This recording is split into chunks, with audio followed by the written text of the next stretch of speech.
Good morning बच्चों। मैं श्वेता भूपेंद्र केवट HSBT से विरावली से आज आपको इतिहास के 10वां चैप्टर जिसका नाम है भारत बदलता जीवन भाग 1, इसको आज मैं आपको इसके बारे में जानकारी दूंगी।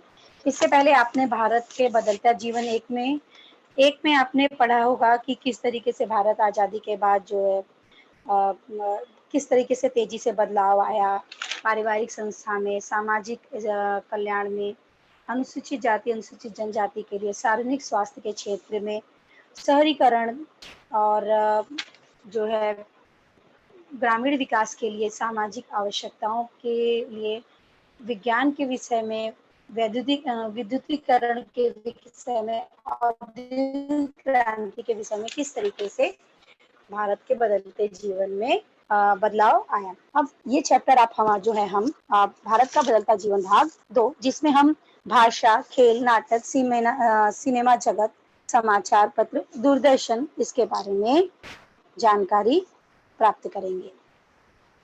तो बच्चों, आप पुराने समय से ही आप देख रहे हो कि जो जीवन है वो निरंतर चलने वाली प्रक्रिया है। उसमें लगातार समय के साथ उसमें धीमे धीमे परिवर्तन होता जा रहा है और वही परिवर्तन जो है आज इतना बदला हुआ रूप हमें दिखाई दे रहा है। तो जैसे मैंने ये चित्र लगाया है, इसमें देखो कि आदि मानव थे, धीमे धीमे किस तरीके से बदलाव हुआ, अंत में होमो सेपियंस जिसको कि मानव कहा जाता है, वो आज का जो रूप है वो रूप लिया। तो ये एक दिन की प्रक्रिया नहीं है, ये निरंतर चलने वाली प्रक्रिया है और बदलाव हर समय होता रहता है। तो इस पाठ में भाषा, खेल, नाटक, सिनेमा, समाचार पत्र, दूरदर्शन परिवर्तन के विषय में जानकारी आपको दिया जाएगा। भारत, पहला हम भाषा के विषय में आपको जानकारी देंगे।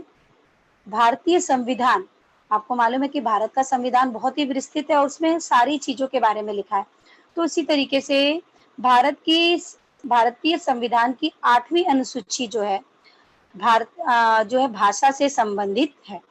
इसमें 22 आधिकारिक भाषाओं का विवरण दिया गया है, जिसमें हिंदी, असमिया, बांग्ला, गुजराती, कन्नड़, संस्कृत, मलयालम, मराठी, तेलुगु, उर्दू, कोंकण, मणिपुरी, नेपाली और सिंधी, ये सब भाषाएं जो है इसके बारे में लिखा गया है।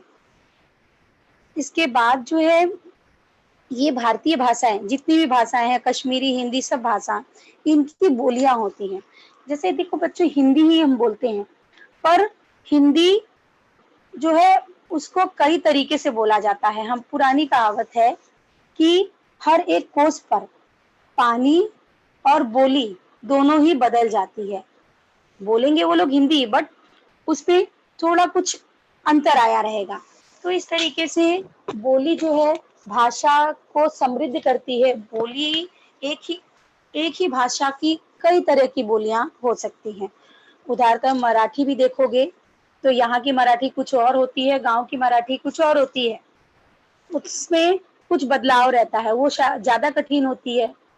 इसी तरीके से हिंदी है, हिंदी हम यहाँ कुछ बोलते हैं, पर दूसरे प्रांत में आप जाते हो तो वहाँ की बोली अलग है। तो इस तरीके से भारतीय भाषाओं की बहुत सारी बोलियां होती हैं और ये बोलियां भाषाओं को समृद्ध करती है, मतलब उनको बढ़ाती है। इनकी संख्या अब कम होती जा रही है।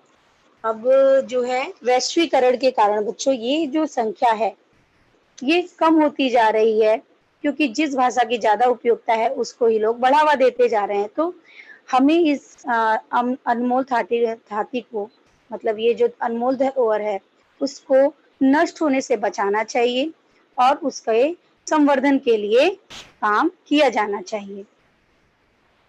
यद्यपि जो है हमारी सिनेमा है, हमारी जो मूवी है, उसके माध्यम से हिंदी भाषा ने जो भाषाई दृष्टि से देश को जोड़ने का काम किया है, क्योंकि हिंदी भाषा की जो मूवियां हैं वो कई भाषाओं में अपनी जो प्रांतीय भाषाओं को जो में डबिंग करके वो जोड़ने का एक काम करती है। और हिंदी जो है हमारी राष्ट्रभाषा है, तो हिंदी सभी जानते हैं।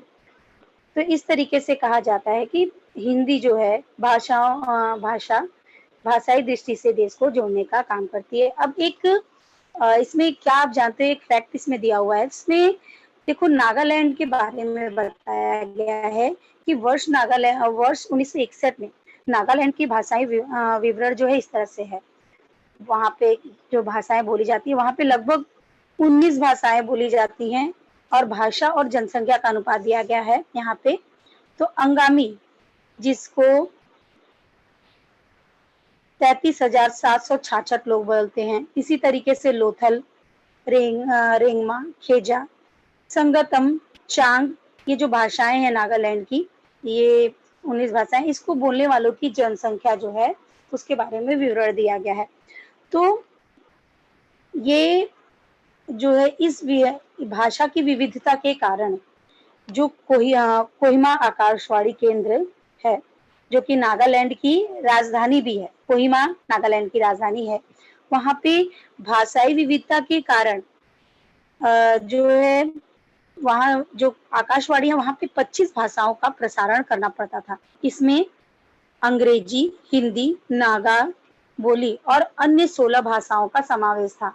मतलब एक आकाशवाणी पे 19 भाषाओं का प्रसारण करना पड़ता था, क्योंकि जगह-जगह पर अलग-अलग बोलियां बोली जाती है, तो उस क्षेत्र के हिसाब से वहाँ की भाषा बोली के हिसाब से वहाँ पे प्रसारण उनको करना पड़ता था। तो आप ये देख रहे हो कि किस तरीके से भाषाई विविधता है। अकेले नागालैंड में ही 19 भाषाएं, जब वहाँ की आकाशवाणी 25 भाषाओं का जो है प्रसारण कर रही है, तो देखो कि भाषा में कितनी विविधता है वहाँ पे। तो इस तरीके से इस भाषा की विविधता को जो है हमें इस अनमोल धातु को नष्ट नहीं होने देना चाहिए, इसके संरक्षण और संवर्धन के लिए कार्य करते रहना चाहिए। इसके बाद है वर्ष 1990 के पश्चात बहुत तेजी से आधुनिकीकरण हुआ, वैश्विक क्रांति प्रारंभ हुई। वैश्वीकरण की प्रक्रिया बहुत तेजी से प्रारंभ हुई। उद्योग धंधों का नए-नए उद्योग धंधों का विकास हुआ। विज्ञान के क्षेत्र में, औद्योगिक क्षेत्र में चारों तरफ ही बहुत तेजी से बदलाव आया। अब इस बदलाव में अंग्रेजी भाषा का प्रभुत्व बढ़ गया। जो अंग्रेजी भाषा बोली वाले लोग थे, उनको नौकरी में सुविधा मिलने लगी। तो लोग जो है अब और भाषाएं क्यों पढ़ेंगे, लोग अपने बच्चों को वही भाषा पढ़ाएंगे जिससे उनका जीवन सुखमय हो। अब अंग्रेजी पढ़कर वो लोग विदेशों तक जा सकते हैं। तो इस तरह और भारतीय आप नौकरियों में भी देखोगे तो ऑफिस में और बाकी जगहों पे अंग्रेजी का बहुत महत्व है। तो इस तरीके से अंग्रेजी भाषा का प्रभुत्व बहुत बढ़ गया और अंग्रेजी भाषा जो है रोटी और रोटी का की भाषा बन गई। जिसको अंग्रेजी आ रही है उसको नौकरी मिलने में सुविधा होने लगी। तो इस तरीके से अंग्रेजी भाषा में नौकरी के बहुत सारे अवसर उपलब्ध होने के कारण अंग्रेजी सीखने वालों की संख्या बहुत तेजी से बढ़ गई। अभी सभी लोग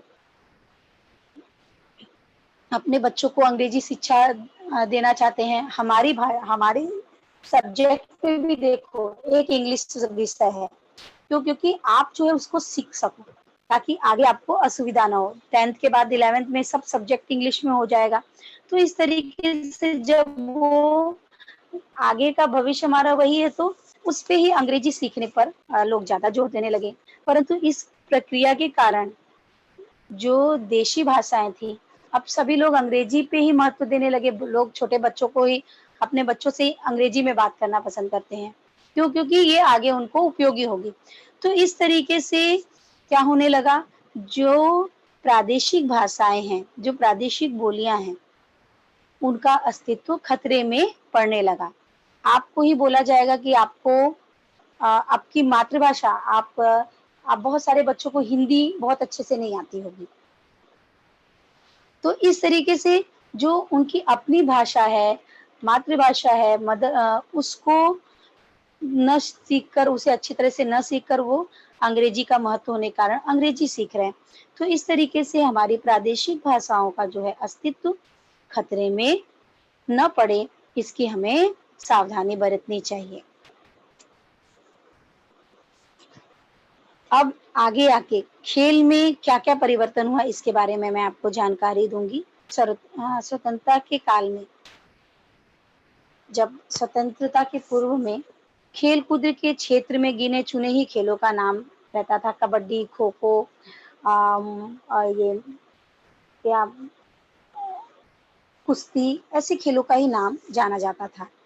पर खेल क्षेत्र में बहुत ही परिवर्तन आने लगा। कुछ खिलाड़ियों ने इसके परिवर्तन करने का काम किया। इससे खेल और खिलाड़ी दोनों का ही नाम बहुत बढ़ा। इसमें महत्वपूर्ण नाम जो है गीता सेठी का है। गीता सेठी बिलियर्ड खेल्स में स्नूकर नाम के खेल के प्रकार में गीत सेठी विश्व प्रवीणता प्राप्त है। गीत सेठी का नाम जो है विश्व प्रसिद्ध है। उन्होंने इसमें बहुत ही प्रवीणता प्राप्त की है। जब वो 15 वर्ष के थे तभी उन्होंने बिलियर्ड्स की कुमार राष्ट्रीय प्रतियोगिता को जीत लिया। अब देखो ये बिलियर्ड्स में इससे पहले कोई नहीं था भारतीय, पर गीत सेठी ने ये प्रतियोगिता 15 वर्ष में ही जीतकर इस खेल की तरफ भारतीयों का ध्यान आकृष्ट किया। इसके बाद राष्ट्रीय और अंतर्राष्ट्रीय प्रतियोगिता में भी उन्होंने अगेय पदक जो है बहुत सारे पदक जो है प्राप्त उन्होंने किया। उन्होंने वैश्विक व्यावसायिक प्रतियोगिता में 5 बार जीता। वैश्विक शौकिया बिलियर्ड्स प्रतियोगिता में 3 बार वो विजयी रहे। उन्होंने इस खेल को लोकप्रियता दिलाई, क्योंकि इससे पहले भारतीय इस खेल को जानते नहीं थे। तो बिलियर्ड्स खेल हमारे यहाँ गीत सेठी के नाम से पहचाना जाने लगा। जब हमारे देश का कोई खिलाड़ी विश्व अंतर्राष्ट्रीय स्तर पर जब जीत हासिल करता है तो वो हमें वो अपना ध्यान केंद्रित खींचता है। तो इस तरीके से बिलियर्ड्स जो है अंतर्राष्ट्रीय जगत में जो गीत सेठी ने एक खेल के क्षेत्र में नया आयाम दिया कि इस क्षेत्र में भी भारतीय जो है अपने कारनामों को दिखा सकते हैं और विश्व इतिहास में अपना नाम रख सकते हैं। समाचार पत्रों में इस खेल की खबरें जब छपकर आने लगी, बिलियर्ड्स गीत सेठी के जो खेल खेल रहे थे उसके छपकर आने लगी, तो छपकर आने में फरेरा और सेठी इनका यह खेल प्रताप का कारण है। तो इन्होंने जो उसको आयाम दिया, जो ऊंचाई दी, इसकी वजह से माइकल फरेरा और गीत सेठी, माइकल फरेरा भी स्कूनर के ही खिलाड़ी हैं जो कि विदेशी खिलाड़ी हैं, और गीत सेठी ने माइकल फरेरा को जो है प्रतियोगिता में हराया, और इसकी वजह से कि जो है भारतीय समाचार पत्रों में, यहाँ तक कि विदेशी समाचार पत्रों में इनका जो है नाम आने लगा। तो भारतीय खिलाड़ियों के लिए, नए खिलाड़ियों के लिए यह एक नया क्षेत्र जो के रूप में सामने आया। वर्ष 1983। अब क्रिकेट के बारे में तो हमारे यहाँ सब बच्चे जानते हैं। क्रिकेट एक बहुत ही प्रिय खेल है। वर्ष 1983 में कपिल देव ने के नेतृत्व में भारत ने क्रिकेट विश्व प्रतियोगिता में ऐतिहासिक विजय हासिल की। इस खेल ने देश में बड़ी लोकप्रियता प्राप्त की। इसी साल सुनील गावस्कर ने टेस्ट मैचों में सर्वाधिक शतक का कीर्तिमान बनाया। वर्ष 1985 में भारत ने बेंसन्स एंड हेजेस क्रिकेट प्रतियोगिता विजेता पद प्राप्त किया। परिणाम स्वरूप भारत के सभी राज्यों में थोड़ा या ज्यादा दोनों ही तरीके से क्रिकेट खेले जाने लगा, और यह खेल इतना लोकप्रिय हुआ कि देसी खेलों को पीछे छोड़ गया और क्रिकेट को एक महत्वपूर्ण स्थान प्राप्त हुआ। क्रिकेट के को केंद्र में रखकर कुछ सिनेमा का भी निर्माण हुआ, जिसमें कि आप MS धोनी देखे होंगे, इकबाल देखे होंगे, लगाम देखे होंगे। इसमें क्या है, क्रिकेट को ध्यान में रखकर ये मूवी में क्रिकेट के बारे में बताया गया है। तो इसकी लोकप्रियता इतनी हो गई कि इस पर मूवी बनने लगी। दूरदर्शन पर पूर्ण 5 दिवसीय और 1 दिवसीय खेल प्रतियोगिता का प्रारंभ होने लगा। बच्चों अभी भी आप जब देखते हो कि जब विश्व क्रिकेट होता है, विश्व स्तर पर क्रिकेट की प्रतियोगिता होती है, तो जगह जगह पर पर्दे लग जाते हैं और लोग बहुत ही चाव से विश्व प्रतियोगिता का जो है आनंद उठाते हैं। किस तरीके से जो है क्रिकेट ने भारतीय के लिए एक नया आयाम दिया। एशियाई और ओलंपिक प्रतियोगिता में भारत सहभागी था।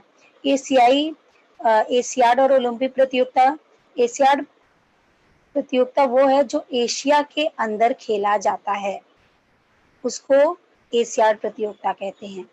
और ओलंपिक प्रतियोगिता यह विश्व स्तर पर पूरे विश्व के जो प्रतियोगी हैं वो सहभागी होते हैं, तो वो ओलंपिक प्रतियोगिता होती है। वर्ष 2000 में ओलंपिक में करनाम मल्लेश्वरी ने भारोत्तोलक वेट लिफ्टिंग पर पदक हासिल किया। ओलंपिक में पदक प्राप्त करने वाली यह पहली महिला है जो भारत में ये ओलंपिक पदक प्राप्त की हैं। इसके बाद है हॉकी, तीरंदाजी, भारोत्तोलक, टेनिस, बैडमिंटन जैसी प्रतियोगिता में भी भारत का प्रतिनिधित्व है बढ़ने लगा। रेसलिंग में आपने सुनील कुमार का नाम सुना होगा। इसके बाद है लिएंडर पेस टेनिस प्रतियोगिता में सानिया मिर्जा, ये सब आप लोगों ने नाम सुना होगा। तो ये जो है हमारे देश के जो खिलाड़ी हैं, इन सब प्रतियोगिताओं में बढ़ चढ़कर प्रतिभागी हो रहे हैं और जीत हासिल कर रहे हैं। तो इस तरीके से खेल का जो खेल जगत है, अब वो केवल खो खो कबड्डी तक ही सीमित नहीं रहा, ये राष्ट्रीय अंतरराष्ट्रीय स्तर तक पहुंच गया। तो एक व्यवसाय के रूप में भी जो है खेल सामने आया। पहले कहा जाता था कि खेल में कोई व्यवसाय नहीं है, खेलने कूदने से क्या फायदा, पर अब खेल एक व्यवसाय के रूप में सामने आया है। इसके बाद है नाटक और सिनेमा जगत में जो जो परिवर्तन है उसके बारे में मैं आपको बताऊंगी। व्यक्ति जो है, हर व्यक्ति मानव जीवन में मनोरंजन का साधन होना चाहिए। बिना मनोरंजन के हमारा जीवन कैसा हो जाएगा, नीरस हो जाएगा। तो इस मनोरंजन के साधनों के लिए प्राचीन काल में नाटक होता था, नृत्य होता था। और अब भी आप देखते होंगे कि जब दशहरा होता है तो उस समय जगह जगह पर वो रामायण चलता है, रामलीला चलती है। तो ये प्राचीन पुराने समय से चली आ रही है। तो मनोरंजन का साधन नाटक और सिनेमा जो है मनोरंजन के साधन के रूप में थी। अब जब समय बदला तो नाटक और सिनेमा भारतीय जीवन के एक महत्वपूर्ण घटक के रूप में सामने आए। अब नाटक और सिनेमा बड़े पर्दे पर होने लगा। पहले नाटक खूब समय लेता था, बहुत समय में नाटक होता था। जब इसका रामलीला का जब प्रसारण चलता था, जब नाटक चलता था, तो वो रोजाना रामलीला का नाटक चलता रहता था और वो करीब 9-10 दिन तक चलता था। पर अब नाटक जो है काफी कम समय लेता है। वो रंगमंच थिएटर में कुछ घंटों का ही नाटक होता है। तो पहले के समय से अब में नाटक में बहुत परिवर्तन आ गया है। वर्तमान काल में नाटक का स्वरूप जो है बदल गया है। अब वो स्वरूप जो है तकनीकी तकनीकी ले लिया है। अब हम नाटक इसमें देखते हैं थिएटर में और टीवियों में नाटक देखते हैं। तो अलग अलग क्षेत्र में लोग नाटक में सम्मिलित होने लगे। भारत के हर अलग अलग क्षेत्रों के लोग एक साथ मिलकर नाटक में सम्मिलित होने लगे। संगीत रंगभूमि का महत्व पहले की तुलना में कम होता चला गया। पौराणिक ऐतिहासिक विषयों के बदले राजनीतिक और सामाजिक विषयों को प्रधानता मिली। अभी आप नाटक देखते हो तो पुरानी पुरा जय हनुमान और पुराने विषयों पर नाटक जो है आप देखते हो। अब भी बहुत सारे ऐसे नाटक आते हैं जो जिनके रानी लक्ष्मीबाई, महाराणा प्रताप, छत्रपति शिवाजी, इन सब पौराणिक विषयों पर जो है नाटक आप सिनेमा टीवी में देखते हो। पर अब नाटक का स्वरूप बदल गया। पहले जैसे पौराणिक विषयों पर एक मुद्दा लेकर बनाया जाता था, पर अब जो नाटक है, वह राजनैतिक, सामाजिक, जो समाज में चल रहा है, जो राजनीति में चल रहा है, उन विषयों को अब नाटक में प्रधानता मिलने लगी है। सिनेमा के क्षेत्र में जो है धवल कृष्ण सिनेमा के बाद रंगीन सिनेमा। आपके दादा दादी के समय में ब्लैक एंड व्हाइट टीवियों का चलन था। सारी चीजें ब्लैक एंड व्हाइट, अब भी आप देखोगे तो ब्लैक एंड व्हाइट फोटोज आपको दिखेंगे। तो पहले ब्लैक एंड व्हाइट का चलन था, पर समय बदला। अब जो है कलर टीवी, रंगीन सिनेमा का युग आ गया। ये जो बदलाव है, यह सिनेमा जगत के लिए बहुत ही महत्वपूर्ण, अतुलनीय बदलाव समझ ये साबित हुआ। एक मूवी है मुगले आजम, जो काफी पहले रिलीज हुई थी, पर मुगले आजम की लोकप्रियता इतनी थी कि उसको ब्लैक एंड व्हाइट के बाद कलर में भी बनाया गया। तो जितनी चाव से पहले देखा गया, कलर में भी उन्होंने उतनी ही चाव से देखा गया। तो इस तरीके से ब्लैक एंड व्हाइट टीवी की जगह जो ब्लैक एंड व्हाइट चित्र था, उसकी जगह जो कलर चित्र आया, तो वो बहुत ही बड़ा बदलाव लाया। समकालीन परिस्थिति का चित्रण सिनेमा में उभरने लगा। अब की जो मूवी बनती है, अब के जो पिक्चर बनते हैं, उसके मुद्दे क्या होते हैं? उसके जो चल रहा है समाज में, वो मुद्दे होते हैं। पुरानी जो मूवियाँ बनती थी, उसमें भगवान भगवान पे मूवी बनती थी और मुद्दे उनके पारिवारिक मुद्दे होते थे। पर अब के जो मुद्दे होते हैं, वो जो समाज में चल रहा है, उसके बारे में दिखाया जाता है।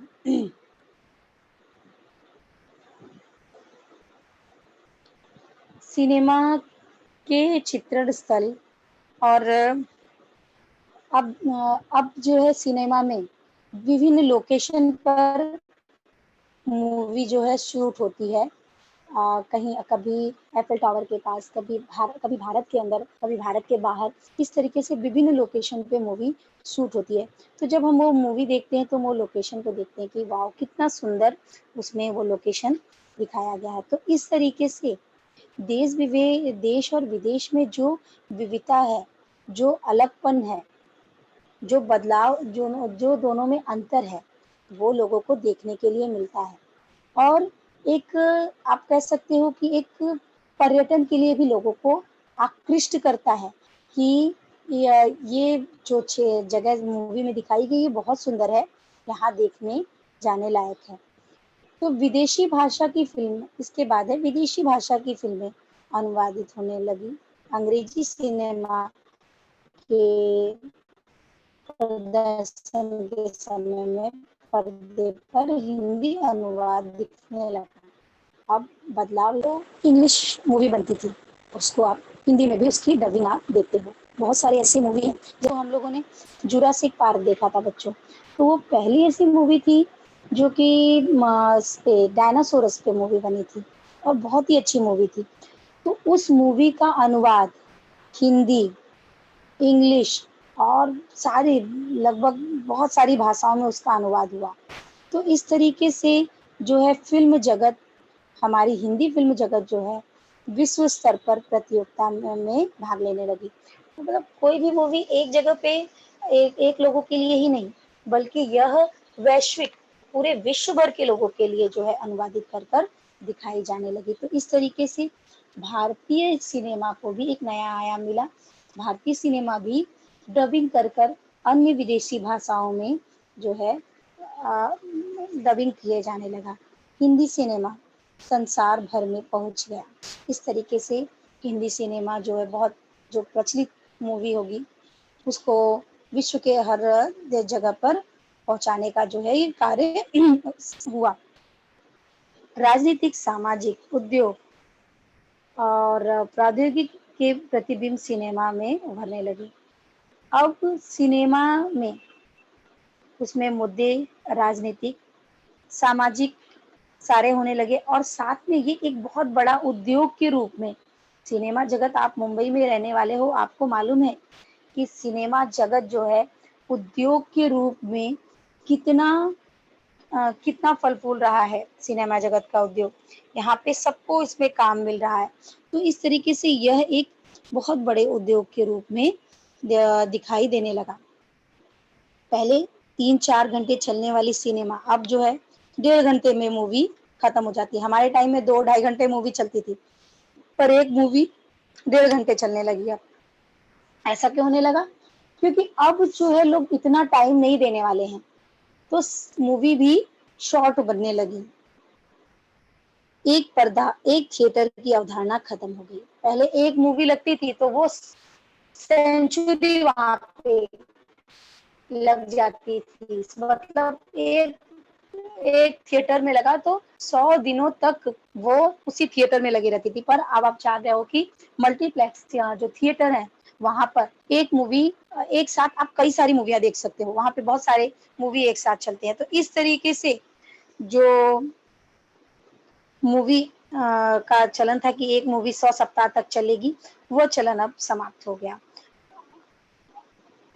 और अब एक फिल्म और एक साथ कोई भी मूवी रिलीज होती है तो एक साथ देश विदेश के हजारों थिएटर में वो दिखाई जाने लगी। तो इस तरीके से पहले एक मूवी के लिए हमें लंबा इंतजार करना पड़ता कि टिकट मिलेगा तब जाएंगे, पर अब ऐसा खत्म हो गया क्योंकि बहुत सारे थिएटर में एक साथ ये मूवी दिखाई जाने लगी। इस कारण सिनेमा का आर्थिक स्वरूप जो है बदल गया। सिनेमा निर्माण को उद्योग का दर्जा प्राप्त हो गया है। यह उद्योग करोड़ों लोगों को समाहित करने लगा है और प्रादेशिक भाषा के सिनेमा उद्योगों पर बाहर छा गई है। तो इस तरीके से आप देख रहे हो कि किस तरीके से सिनेमा जगत जो है बहुत बड़े उद्योग के रूप में उभरा है। ये बहुत सारे लोगों को उद्योग दिलाता है और मुंबई तो सिनेमा जगत के लिए ही बहुत प्रसिद्ध है। तो इस तरीके से अगला जो है हम समाचार पत्रों के बारे में पढ़ेंगे कि पत्रों के क्षेत्र में क्या-क्या परिवर्तन हुए। बदलती जीवन शैली का प्रभाव समाचार पत्रों पर और उसके प्रसार माध्यमों पर भी पड़ा है। इस माध्यमों का प्रभाव व्यक्तिगत और सामूहिक जीवन पर भी पड़ा है। स्वतंत्रता के समय में जो है रोजमर्रा की बातों को, ताजा खबरें, विज्ञापन, उद्योग व्यवसाय को बढ़ावा देने के लिए, ये सब के लिए समाचार पत्रों का उपयोग किया जाता था। जनमत तैयार करने के लिए, लोगों का विचार लेने के लिए समाचार पत्र में उसमें छापे जाते थे। रचनात्मक कार्यों के लिए, लोगों को आकृष्ट करने के लिए, और सरकारी अव्यवस्था पर अंकुश रखने के लिए ऐसे विभिन्न कार्यों के लिए समाचार पत्रों को छापा जाता था। और जो न्यूज़पेपर होते थे वो कैसे होते थे? ब्लैक एंड व्हाइट होते थे।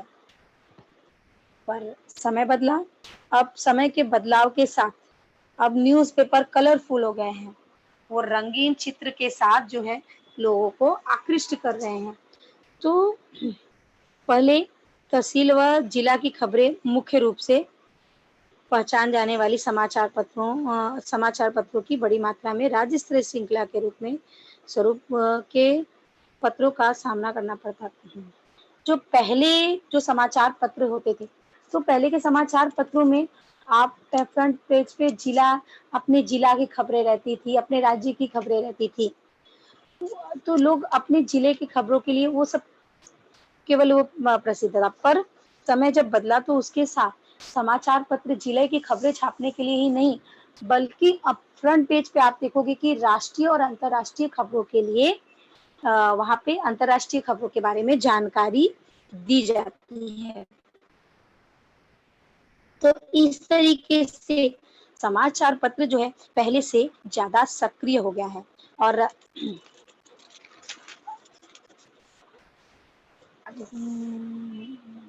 इस तरीके से अकाल के पीड़ितों कोष इकट्ठा करना, बाढ़ पीड़ितों के लिए धन एकत्र करना, आर्थिक दृष्टि से दुर्बल वर्ग के बुद्धिमान विद्यार्थियों को उच्च शिक्षा की सहायता करना, सांस्कृतिक कार्यक्रमों का आयोजन करना तथा प्रायोजक करना जैसी विविध माध्यमों से समाचार पत्र हमारे जीवन का अभिन्न अंग हो गए हैं। तो समाचार पत्रों में ये सब के बारे में उच्च शिक्षा हमारा जो सांस्कृतिक कार्यक्रम है उसके बारे में, फिर अकाल जो पीड़ित लोग हैं उनके लिए कोष इकट्ठा करने में, इन सब चीज़ों में के लिए जो है ये प्रभावी हो रहा है। अब जो है न्यूज़ केवल पेपर समाचार पत्र तक ही नहीं बल्कि टीवी पर भी दिखाया जाता है।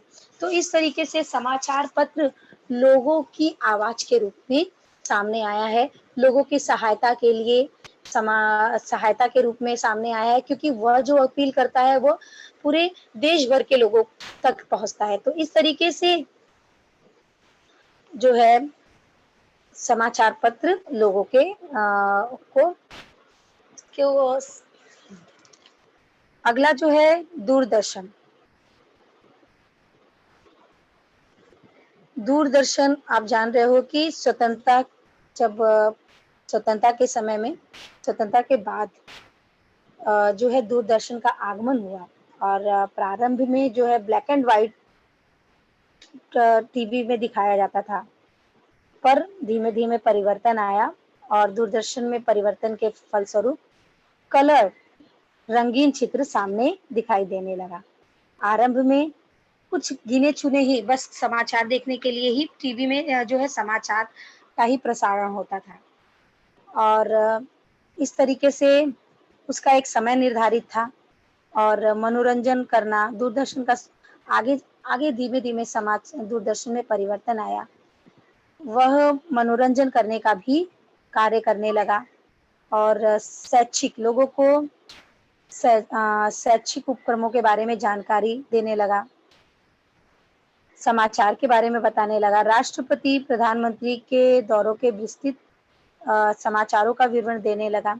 तो देखोगे आपकी दूरदर्शन जो है दूरदर्शन कृषि, शिक्षा, व्यवसाय, उद्योग, इन सब के बारे में जो है दूरदर्शन हमें जानकारी देने लगा और इस तरीके से धीमे धीमे जो दूरदर्शन के कार्यक्रमों के में एक चीज बढ़ती रही। तो इस तरीके से दूरदर्शन जो है लोगों को शिक्षित करने के साथ साथ समाचार इन सब के बारे में जानकारी देता आ रहा है। रामायण और महाभारत धारावाहिक ने बहुत सारे लोगों को दूरदर्शन के सामने एक साथ जब रामायण और महाभारत चलता था तो बहुत सारे लोग एक साथ बैठकर दूरदर्शन पर रामायण और महाभारत देखते थे। तो इस तरीके से दूरदर्शन की जो है लोकप्रियता वो बहुत ही बढ़ गई और वर्ष 1991 में इराक युद्ध का सजीव प्रसारण जो है ये दूरदर्शन जगत में बहुत बड़ा क्रांति लाया। इस चरण में भारत में न्यूज़ चैनलों जो है न्यूज़ चैनलों ने विश्व को बदल दिया। अब आप देखते होंगे कि बहुत सारे आप टीवी खोलते होगे तो बहुत सारे न्यूज़ चैनल हैं जो केवल समाचार दिखाते हैं, कुछ केवल आपको स्पोर्ट्स के बारे में जानकारी देते हैं, कुछ जो है केवल मनोरंजन के लिए है। तो इस तरीके से जो न्यूज़ चैनल है वो बहुत ही बड़ा बदलाव लाए। वर्ष 1998 में स्टार प्लस का प्रसारण हुआ। ये एक निजी उद्योग समूह में आता है। जो स्टार ये सब चैनल्स है, ये सब प्राइवेट चैनल्स हैं। तो इन्होंने जो अपने मनोरंजन के कार्यक्रम प्रारंभ किए, यह दूरदर्शन के क्षेत्र में बहुत ही बड़ा क्रांति के रूप में सामने आया। इससे आरंभिक काल में पहले जो नाटक बनते थे वो नीरस एक तरफा प्रचारक स्वरूप मतलब केवल एडवर्टीजमेंट के लिए इसी के लिए होते थे, पर जो स्टार प्लस की जो शुरुआत हुई यह एक क्रांति के रूप में आया और आज आप देख रहे हो कि बहुत सारे चैनल्स हैं जिसमें आपको विविध प्रकार की जानकारी प्राप्त होती है। अब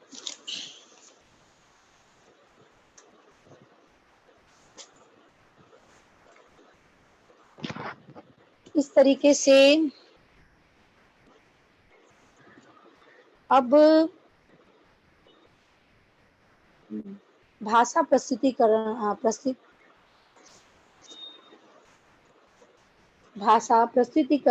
की तकनीकी से सुसज्जित स्टूडियो अब जो है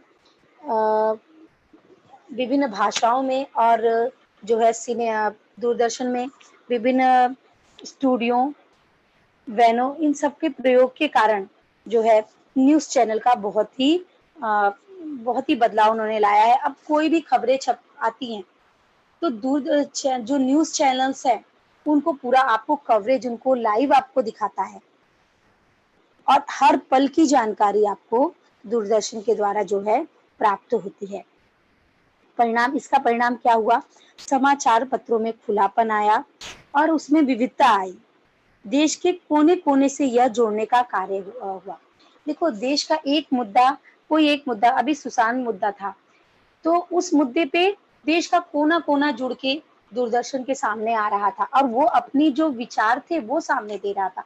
इसी तरीके से और भी बहुत सारे केसेस आए जो कि दिल्ली कांड हुआ या तो आप कह लो कि इस समय जो किसानों का आंदोलन चल रहा है, तो ये दूरदर्शन के ही माध्यम के द्वारा ही ये लोगों को अपनी ओर आकृष्ट कर रहा है, लोगों को बता रहा है कि क्या चल रहा है।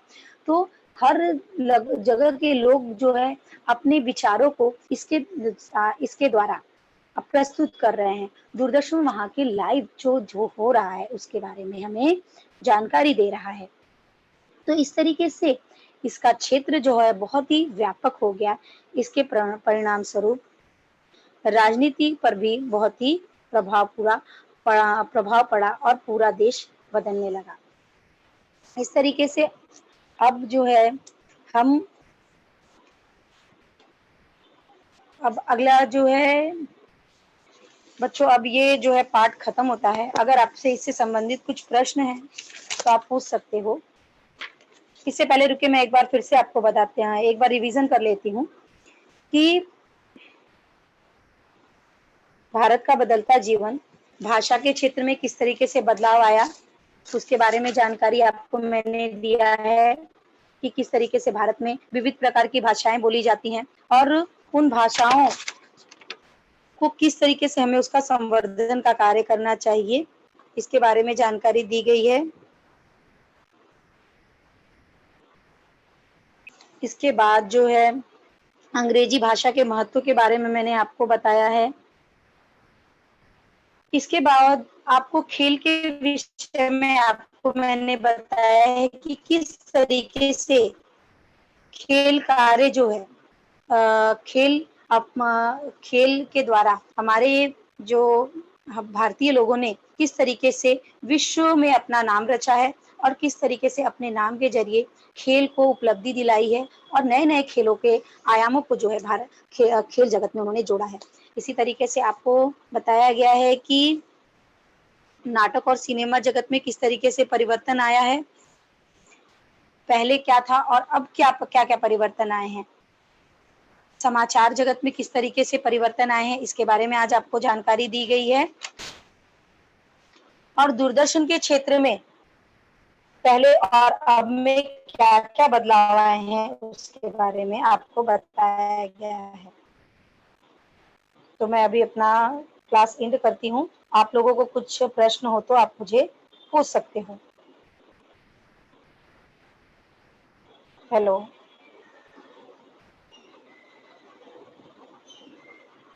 बच्चों कुछ प्रश्न है तो आप पूछ सकते हो।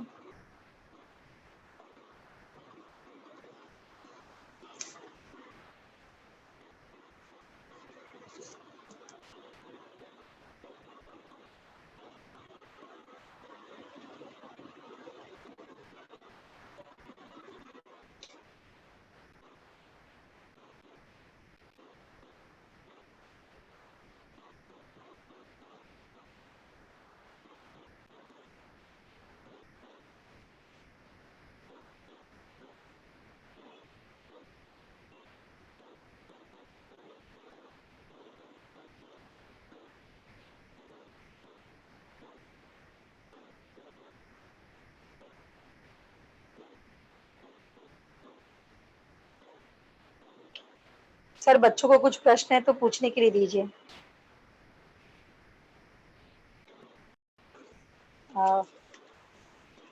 बच्चों, इस तरीके से भारत का बदलते जीवन में आपने देखा है कि तब से और अब तक क्या परिवर्तन हुए हैं, उसके बारे में मैंने आपको जानकारी दी है। धन्यवाद बच्चों।